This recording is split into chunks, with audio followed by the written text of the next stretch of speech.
सोचो आप बेंगलुरु एयरपोर्ट पे हो, आप हिंदी में पूछते हो भैया वॉशरूम किधर है, आगे से जवाब आता है this is Karnataka, learn Kannada. और आप बोलते हो भाई this is India, I will only speak Hindi. तो मैं आपसे पूछता हूँ यहाँ गलत कौन है? और उससे भी बड़ा सवाल, क्या हमें मराठी, कन्नड़ा, तमिल, तेलुगु ऐसी लोकल लैंग्वेज सीखनी चाहिए या केवल हिंदी और इंग्लिश से ही काम चला देना चाहिए? So if you don't know Kannada, then we have to get out of Uber. Is it? Again and again I am telling, please learn Kannada. No. आज की इस वीडियो में हम डिस्कस करेंगे कि जो लोग आपको लोकल लैंग्वेज सीखने के लिए बोल रहे हैं उनका तरीका गलत है, लेकिन उनका पॉइंट काफी हद तक सही है, और क्यों है वो भी बताऊंगा तुमको इस वीडियो में। इस वीडियो को एंड तक देखना ताकि तुमको सारे पॉइंट्स क्लियर कर दूं मैं। हर कुछ महीने में एक नया वीडियो वायरल आता है। कहीं बेंगलुरु में किसी को कन्नड़ा ना आने पर डांट दिया जाता है, कहीं मुंबई में मराठी बोलने के लिए प्रेशर डाला जा रहा होता है, और फिर कमेंट सेक्शन में फाइट शुरू हो जाती है। यार ये लोग तो तुम पे रीजनल लैंग्वेज थोप रहे हैं, अरे तुम लोग यहाँ पे रहते हो फिर भी लोकल भाषा नहीं सीखते, शर्म करो। दोनों के पर्सपेक्टिव अलग अलग दिखाई देते हैं तुमको कमेंट सेक्शन में। और बीच में एक तीसरा ग्रुप भी होता है, भाई इंडिया एक कंट्री है, सब हिंदी में बात करो, हिंदी नेशनल लैंग्वेज है। और यहीं पे भाई सारे फैक्ट तुम्हारे गलत हो जाते हैं कि हिंदी क्या है भाई। क्या हमको हिंदी इंग्लिश से काम चला लेना चाहिए या फिर हमको ये सारी लोकल लैंग्वेज सीखनी चाहिए? सबसे पहले तुम्हारा मिथ तोड़ दूं भाई कि हिंदी कोई नेशनल लैंग्वेज नहीं है। हिंदी एक official language of the union है आर्टिकल 343 के हिसाब से। इंग्लिश भी एक एसोसिएट ऑफिशियल लैंग्वेज में रूप में यूज होती है, स्पेशली पार्लियामेंट्स में, कोर्ट्स में, सेंट्रल गवर्नमेंट के कम्युनिकेशन के लिए इंग्लिश यूज होती है। और इंडिया में 22 शेड्यूल्ड लैंग्वेजेस हैं, जिसमें तमिल, तेलुगु, कन्नड़ा, मलयालम, मराठी, बंगाली, गुजराती, पब्लिक, पंजाबी और भी बहुत सारी लैंग्वेजेस हैं। हर स्टेट अपनी ऑफिशियल स्टेट लैंग्वेज खुद डिसाइड करता है। तो जब कोई ये बोलता है कि ये इंडिया है, मैं सिर्फ हिंदी बोलूंगा, कन्नड़ा, मराठी, तमिल क्यों ही सीखनी चाहिए, तो फिर यहाँ पे तुम्हारा आर्ग्यूमेंट गलत हो जाता है। रिसेंट एग्जांपल लेते हैं कर्नाटका का। एसबीआई के ब्रांच मैनेजर का एक वीडियो वायरल हुआ जिसमें उन्होंने कन्नड़ा बोलने से मना कर दिया और बोला this is India, I will speak Hindi. I will not speak Kannada first. ಮಾತಾಡೋದಿಲ್ವಾ? No. ಯಾಕೆ ಮಾತಾಡೋದಿಲ್ಲ? Hindi. ಯಾಕೆ ಹಿಂದಿ ಮಾತಾಡ್ಬೇಕು? ಕನ್ನಡ ಮಾತಾಡ್ಬೇಕಲ್ಲ? लोग भड़क गए, बैंक के अगेंस्ट प्रोटेस्ट हुए, आखिर में मैनेजर का ट्रांसफर कर दिया गया। और इससे उल्टा दूसरी टाइप की वीडियो भी होते हैं जहां कोई लोकल आदमी नॉन कन्नड़ा या नॉन मराठी स्पीकर को पब्लिक में शेम कर रहा होता है, तुम यहाँ रहते हो फिर भी लैंग्वेज नहीं सीखी, निकल जाओ यहाँ से। देखो एक कस्टमर वीडियो बना रहा है, बोल रहा है महाराष्ट्र में रहना तो मराठी बोलो, ऐसा बोलता है चिल्ला चिल्ला। आज तुझे सराना बोलवा आ रहे बैठो। ये दोनों ही एक्सट्रीम गलत है। यहाँ की एक साइड सोचती है कि हिंदी बोल लेना ही इंडियननेस का प्रूफ है, और दूसरी साइड सोचती है कि जो लोकल लैंग्वेज नहीं जानता उसका इंसल्ट करना जस्टिफाइड है। मेरा सिंपल स्टांस है, इंसल्ट, अब्यूज, वायलेंस हमेशा गलत है, लेकिन क्या लोकल लैंग्वेज सीखनी जरूरी है? मेरी ओपिनियन हाँ 100% जरूरी है।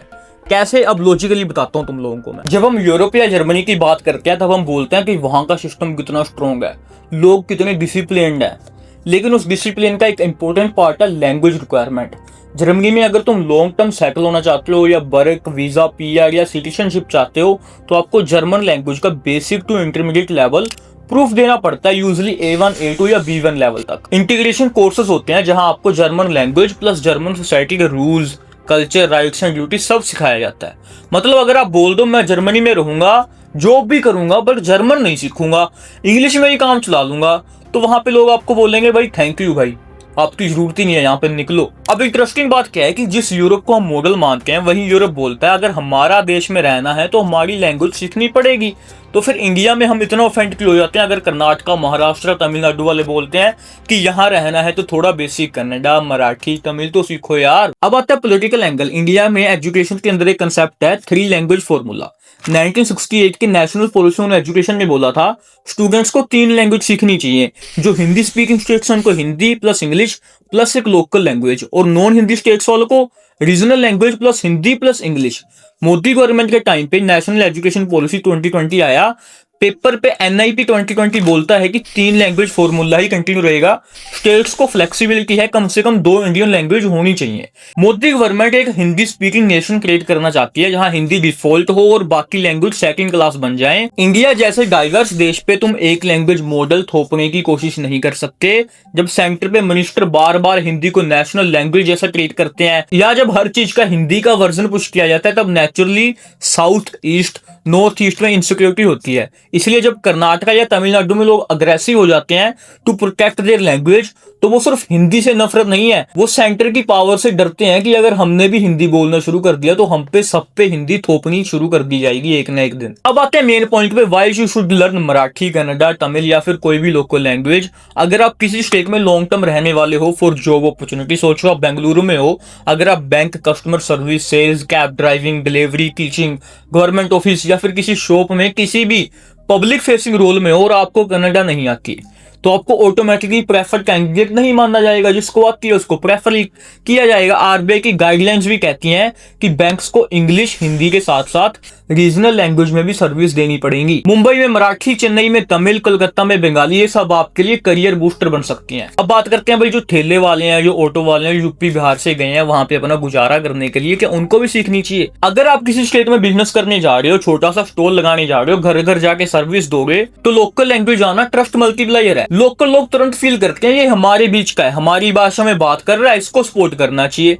ये सिर्फ इमोशन नहीं, बिजनेस एडवांटेज भी बन जाएगा तुम्हारे लिए वहां पे। कभी कभी सिंपल सी चीज लाइफ सेवर बन जाती है। रात को कोई प्रॉब्लम हो गई, अगर आपके लोकल पुलिस, नेबर या पास वाले से हेल्प चाहिए, लोकल लैंग्वेज में 2 लाइन बोल दो, उनका एटीट्यूड इंस्टेंटली चेंज हो जाएगा तुम्हारी तरफ। और सबसे इंपॉर्टेंट है, जब उनकी लोकल लैंग्वेज में थैंक यू, सॉरी, कैसे हो, मैं यहाँ से नया आया हूँ, ये सब तुम सीख जाओगे तो लोग आपको आउटसाइडर प्रॉब्लम नहीं समझेंगे वहां पे। बट जो वीडियोस वायरल हो रही हैं, जो रोड पे खड़े होकर बोल रहे हैं why are you staying in Karnataka if you don't know Kannada, यहाँ मराठी नहीं आती तो यहाँ मत रहो, उनका तरीका टॉक्सिक है, पब्लिक शेमिंग है, अग्रेशन है, वायलेंस है, ये जस्टिफाइड नहीं है। लेकिन अगर आप उनकी फ्रस्ट्रेशन को जूम आउट करके देखोगे, उन्हें लगता है कि सेंटर उन पे हिंदी थोप रहा है, उन्हें लगता है कि उनकी लैंग्वेज को इंफीरियर ट्रीट किया जा रहा है, उन्हें लगता है कि लोग उनके सिटी में पैसे कमाने आ रहे हैं लेकिन उनकी कल्चर को रिस्पेक्ट नहीं कर रहे। No language is a superior, Hindi is not a national language, हर रीजन की लैंग्वेज इक्वल है। अगर आप जेन्युइनली एक भारत श्रेष्ठ भारत चाहते हो तो लोगों को 2-2, 3-3 इंडियन लैंग्वेज सीखने के लिए इंकरेज करो, सिर्फ हिंदी नहीं। अगर आप कोई भी साउदर्न स्टेट्स या फिर किसी नॉर्थ ईस्टर्न स्टेट्स में सेटल होने जा रहे हो तो बेसिक वहां की लोकल लैंग्वेज सीख लो कि क्या, सॉरी, थैंक यू, ये शब्द तुम्हारे लिए सीखने बहुत से जरूरी है। मुंबई में थोड़ी सी मराठी, चेन्नई में थोड़ी सी तमिल, ऑनलाइन आपको यूट्यूब पे बहुत सी वीडियो मिल जाएंगी ये सब सीखने के लिए। लोकल लैंग्वेज सीखना कोई इंपोजिशन है या फिर रिस्पेक्ट है? अगर मैं किसी भी साउदर्न स्टेट्स में जा रहा हूँ वहां पे अपना धंधा करने या फिर कोई जॉब करने, अगर मैं उनकी लोकल लैंग्वेज सीख रहा हूँ तो मैं उनको रिस्पेक्ट दे रहा हूँ, नोट कि वो मेरे से इंपोजिशन नहीं कर रहे, मैं उनको रिस्पेक्ट कितना ट्रीट करना चाहता हूँ। अगर मेरे को 2-3 वर्ड्स आ जाएंगे तो उनका जो वे है मेरी तरफ देखने का वो चेंज हो जाएगा। हिंदी कोई नेशनल लैंग्वेज नहीं है, सिर्फ एक ऑफिशियल लैंग्वेज है।